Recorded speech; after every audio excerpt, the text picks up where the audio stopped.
ça ce soir, revue sur un mode qui ne se fait plus, le Smith. Vous pourrez le trouver exclusivement d'occasion. Il est fait par un modeur qui s'appelle Ego, qui est dénommé Ego, qui s'appelle Sébastien. Vous pourrez trouver toutes ses créations à cette adresse que je vais écrire juste là. Il fait de très très très belles créations. Il a commencé à modder il y a un petit peu moins d'un an.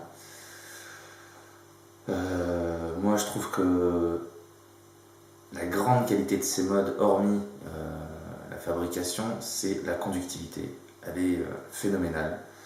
Avec une batterie à 4 volts, en sortie d'atto avec un atto à 0,8 ohms, on obtient 3,7 volts. C'est phénoménal. Là-dessus, c'est énorme. A contrario, si on veut obtenir ça, ça demande énormément d'entretien. Parce que tout est fait en aluminium et en laiton. Il n'y a aucune soudure, il n'y a rien du tout.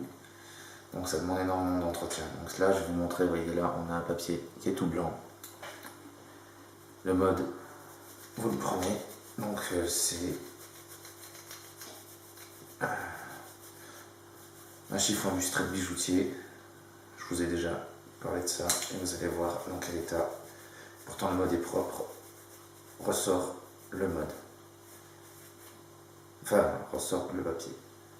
Et voilà. Bien noir et vos doigts un petit peu aussi. Ça c'est, on va dire, l'inconvénient. Mais bon, on n'a rien sans rien.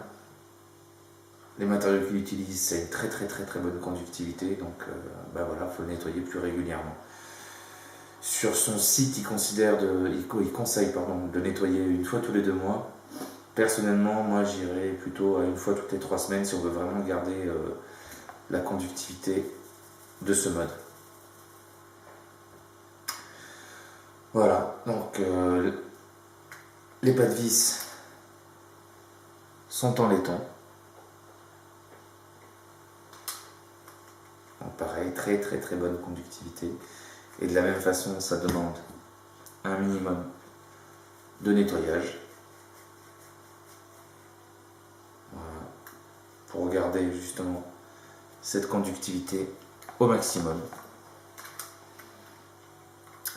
On va passer en gros plan pour vous expliquer un petit peu le remontage du mode et quels sont les matériaux utilisés, ses avantages et entre guillemets, pas ses inconvénients mais ses défauts de fabrication, dans le sens où ce mode là fait partie des tout premiers qu'il a réalisé avec ses tours. Les tout premiers modes sont les indestructibles.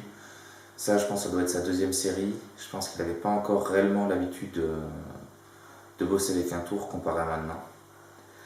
Donc il y a des petits défauts. C'est pas non plus énorme. Et puis même, limite, ça lui donne du charme.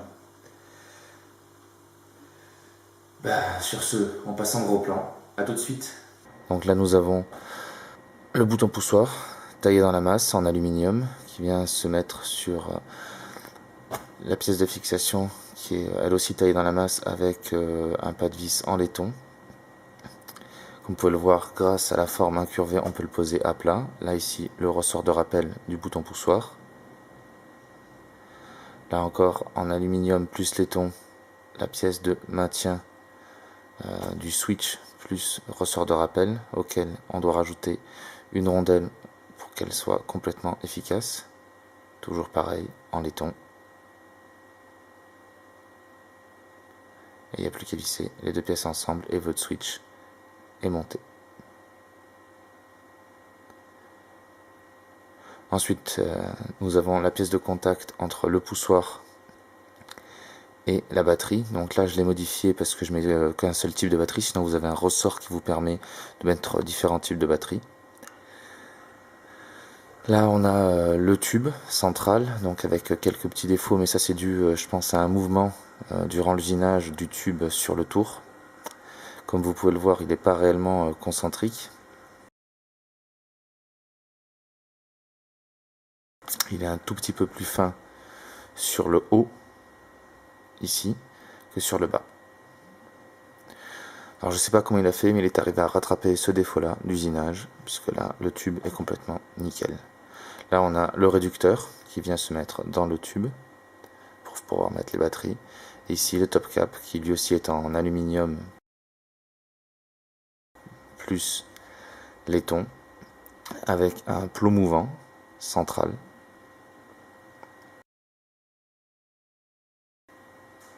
Jolie pièce quand même. Alors pour monter une batterie, comme vous avez un plot mouvant, d'abord on enlève le switch, ensuite on vient fixer l'atomiseur dessus.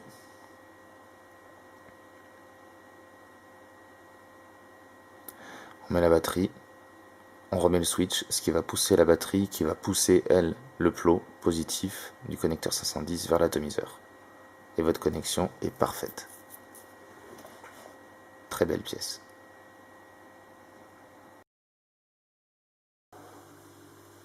Et bien voilà, sur le gros plan, vous avez pu voir que ce mode est constitué de plusieurs pièces, que tout est démontable, que tout est nettoyable, que c'est bien fini, qu'il y a des défauts de fabrication peut-être, mais qu'il est très bien fini, qu'il est agréable, le switch est super agréable.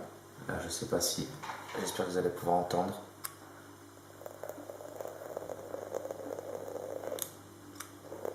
Voilà, c'est magique. Il n'y a pratiquement pas de misfire dessus. Il est léger. Ben, c'est normal, c'est de l'aluminium, vous allez me dire. Enfin, c'est le top. Là, j'attends d'avoir vendu un petit peu de matériel. J'ai les mains, à force de nettoyer, qui sont devenues un petit peu noires, donc en fait, je le salis petit à petit. C'est dommage. Donc j'attends d'avoir vendu un petit peu de matériel pour en prendre un autre. Ça sera soit un Trinity, soit un Matrix. Pas que j'aime pas le steampunk, mais pour le moment, j'ai tellement envie d'avoir un autre de ces modes entre les mains que j'ai pas envie de patienter. Donc je vais m'en acheter un autre rapidement dès que j'ai vendu quelques-uns de mes autres modes, etc. Et c'est vraiment phénoménal au niveau de la qualité, quoi. C'est impressionnant. Voilà, sur ces bonnes paroles, je vous laisse. Je vous souhaite une bonne vape et à la prochaine.